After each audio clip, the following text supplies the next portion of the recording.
លោកតាខ្ញុំសូមណែនាំឲ្យលោកតាឆាប់ចុះហត្ថលេខាលើកិច្ចសន្យានេះទៅកុំសង្ឃឹមអីទោះបីជាតកូចៅរបស់យើងខ្សែធនក៏មិនទេភាគហ៊ុន51ទៅឲ្យពួកឯងដែរពួកក្មេងមើលស្ថានភាពមិនច្បាស់សោះលោកតាលោកគួរតែយល់ពីស្ថានភាពបច្ចុប្បន្នច្បាស់ហើយបើលោកមិនចុះហត្ថលេខាទេត្រកូលឈិនរបស់យើងនឹងបន្តវិប្រហារត្រកូលចៅទៀតកុំឃើញថាតម្លៃហ៊ុនរបស់លោកនៅនឹងនៅឲ្យសោះនោះដោយសារតែខ្ញុំគិតថាលោកតាចេះគិតគូរបើយើងបន្តវិប្រហារទៀតភាគហ៊ុនរបស់ត្រកូលចៅនឹងធ្លាក់ចុះរហូតយ៉ាងយូរបំផុតត្រឹមថ្ងៃនេះនឹងខ្សែធនហើយដល់ពេលនោះបំណុលដែលជំពាក់សងមួយជីវិតក៏មិនអស់ដែរឈិនសាងខ្ញុំពិតជាមើលមនុស្សខុសមែនពីមុនស្មានថាឯងជាមនុស្សល្អគ្រួសារយើងទាំងពីររាប់អានគ្នាជាច្រើនឆ្នាំឯងបែរជាតាក់ទងតូនបរទេសមកលួចវិប្រហារត្រកូលចៅរបស់ខ្ញុំទៅវិញលោកតាទប់កំហឹងសិនទៅយើងសុទ្ធតែជាអ្នកជំនួញលោកគួរតែយល់ហើយថាក្នុងសង្គ្រាមគ្មានពាក្យថាមិនបោកប្រាស់ទេសង្គ្រាមជំនួញវាបែបនឹងឯងគ្រាន់តែលើកនេះអ្នកឈ្នះគឺជាខ្ញុំទោះជាយ៉ាងនេះក៏ដោយក៏ឯងមិនគួរតាក់ទងទុនបរទេសដែរពួកវាសុទ្ធតែជាហ្វូងឆ្កែចប់ពួកវានឹងស៊ីទីផ្សារក្នុងស្រុកអស់រួចចាក់ចេញទៅបន្សល់ទុកតែភាពវិនាហិនហោចមិនមែនទេលោកតាលោកអាយុច្រើនហើយមិនក៏លេងមិនចេះចាញ់អញ្ចឹងសម្រាប់ខ្ញុំនេះគឺជាកម្មពៀការនៅក្នុងពិធីជប់លៀងលោកបានជួយលីងហ្វានឲ្យមកដៀលខ្ញុំនៅចំពោះមុខមនុស្សជាច្រើនលោកគួរតែនឹកឃើញដល់លទ្ធផលថ្ងៃនេះរបស់លោកហើយលោកតាខ្ញុំទីផ្សាររបស់ក្រុមហ៊ុនត្រកូលចៅកំពុងកើនឡើងមិនក៏វាញ៉ៃញ៉ៃយ៉ាងនេះសម្រាប់ឯងមកទៀតហើយហេតាមមិនឈប់សោះអ្នកនាងចៅមានរឿងអីកើតឡើងត្រកូលឈិនលួចសហការជាមួយទុនបរទេសវិប្រហារយើងឥឡូវភាគហ៊ុនត្រកូលចៅធ្លាក់ចុះខ្លាំងណាស់បើនៅតែបន្តបែបនេះមិនយូរទេនឹងធ្លាក់ដល់កម្រិតកំណត់ដល់ពេលនោះនឹងប្រឈមមុខនឹងការដកចេញពីផ្សារហ៊ុនកើតឡើងមែនតាមគោលការណ៍យើងត្រូវតែទិញភាគហ៊ុនត្រឡប់មកវិញជាកំហិតការខាតបង់នឹងធ្វើឲ្យយើងខ្សែធនភ្លាមហើយជំពាក់បំណុលយ៉ាងច្រើនមើលចុះលោកតាលោកមុខអាក្រក់ណាស់ដោយសារសមត្ថភាពអ្នកនាងចៅទំនុកចិត្តពួកគេកាន់តែខ្លាំងឡើងហើយកុំភ័យមានកុំព្យូទ័រទេមានចង់ធ្វើអីពីមុនត្រកូលចៅធ្លាប់ជួយខ្ញុំឥឡូវដល់ពេលខ្ញុំសង្គន់វិញហើយកុំបងដៃចោលអី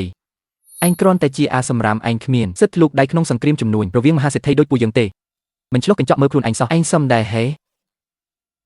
លីនហ្វាននេះមិនមែនជារឿងដែលមនុស្សធម្មតាអាចលូកដៃបានទេឈប់ទៅលីនហ្វានខ្ញុំដឹងថាលោកពូកែលេងហ៊ុនប៉ុន្តែរឿងនេះលោកជួយមិនបានទេតម្លៃត្រកូលចៅរបស់យើងអស់ធម្មតាមិនអាចស្រោចស្រង់បានឡើយនៅតែអ្នកនាងចៅទេដែលឆ្លាតផ្លូវតែមួយគត់របស់ពួកអ្នកឥឡូវនេះគឺចុះកិច្ចសន្យាជាមួយត្រកូលឈិនយើងបើមិនអញ្ចឹងទេមានតែខ្សែធនហើយលីនហ្វានឯងមានទំនុកចិត្តទេមានល្អខ្ញុំជឿជាក់លើឯងលោកតាលោកកាន់តែចាស់កាន់តែលប់ហើយលោកហ៊ានជឿជាក់លើអាមេងមិនទាន់អស់ក្លិនទឹកដោះនឹងហេវាគ្រាន់តែជាអាសម្រាមលើកមុនគ្រាន់តែជាសម្រាប់គិតថាវាអាចជួយលោកបានមែនទោះបីជាខ្ញុំត្រូវប្រថុយក៏មិនប្រគល់ភាគហ៊ុនពួកឯងដែរខ្ញុំត្រូវសហការយ៉ាងម៉េចលោកតាត្រកូលចៅនៅសល់លុយសិបប៉ុន្មានបើដកមកទាំងអស់មាន 5000 លាន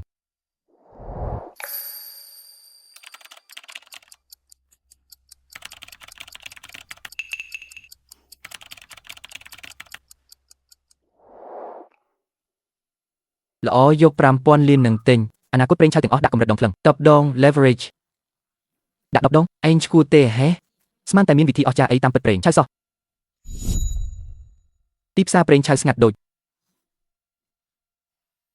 ចៅលួចសេះរាប់ឆ្នាំហើយឯងមិនដឹងទេហេលោកតាមើលទៅអ្នកសង្គ្រោះរបស់លោកមិនកើតទេដឹងលោកតាបើធ្វើតាមវិធីលីនហ្វានពួកយើងគ្មានផ្លូវថយក្រោយទេបើលុយជាប់គាំងយើងគ្មានអីយកទៅចរចាជាមួយត្រកូលឈិនទៀតឡើយបានហើយខ្ញុំដឹងពីផលវិបាកធ្វើតាមសម្ដីលីនហ្វានចុះចាស់ខ្ញុំទៅចាត់ចែងភ្លាមអាឡូ 5000 លានយកទៅទិញអនាគតប្រេងឆៅទាំងអស់ដាក់10 ដងបាទទទួលបញ្ជាល្អលុយសុទ្ធទាំងអស់របស់យើងសរុប 5000 លានបានដាក់10 ដងទិញអនាគតប្រេងឆៅអស់ហើយតែចុះមិននឹកស្មានថាចាស់ហើយនៅលប់សិតទៀតហ៊ានយកសម្ដីក្មេងមកធ្វើរឿងល្ងងបែបនេះដឹងចឹងមិនបាច់ចំណាយពេលគូច្រើនទេតាមកម្រិតលប់របស់លោកខ្ញុំស្មានថាត្រកូលចៅនៅមិនបានទេប៉ាលុយសុទ្ធគេអស់ហើយចឹងយើងអាចទារបានច្រើនជាងមុនត្រូវហើយបើអស់លុយហើយកិច្ចសន្យាមុននឹងចង់ឲ្យយើងជួយត្រកូលចៅត្រូវផ្ទេរភាគហ៊ុន 90 ឲ្យយើង